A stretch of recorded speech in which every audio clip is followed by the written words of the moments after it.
सम्माननीय सभापति महोदय, पूज्य गुरुजी और गुरुमा वृंद, उपस्थित विचारक मंडली एवं मोर प्रतियोगी बंधुगण, आज वितर्कर विषय वस्तु रही केवल विद्यालय शिक्षा ही ओडिशार लोककला को बंचाई रखिबारे साहाय्य करुछि।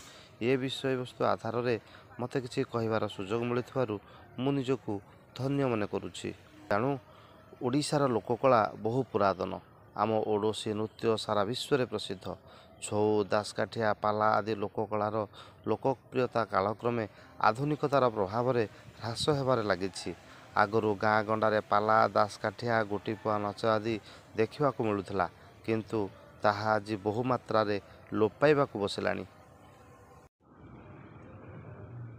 पूर्वरु घरे घरे लक्ष्मी पुराण, गीता, भागवत आदि पौराणिक ग्रंथ पाठ करा जाउथला, ताहा मध्य धीरे धीरे लोप पाइबाकु बसिछि।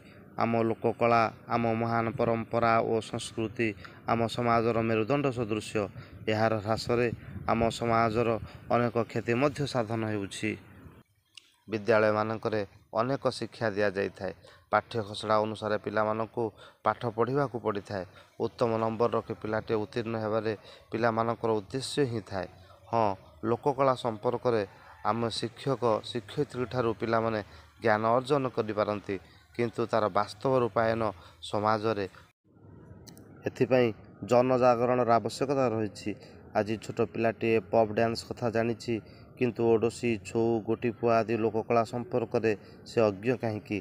आज गोटे मंच रे शास्त्रीय नृत्य परिवेषण हेले केते लोक उपस्थित हेबे, आउ समान मंच रे जदि आधुनिक नृत्य परिवेषण हुए तेबे जनगहली लगी रही थाए।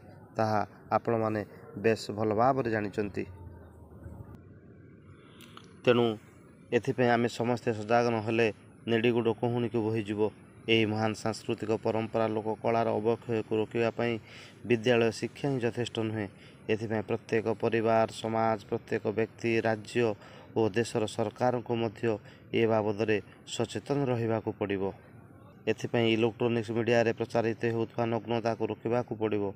यार प्रतिबदल रे पुरातन लोककला को प्रसारित करिवार आवश्यकता रही।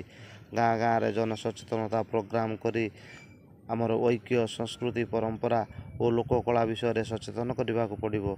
तेबे जाई ओडिशार लोककला बंचिबार आशा उज्जीवित हेबो। एतिकी कही मु मोर वक्तव्य शेष करुछि। नमस्कार।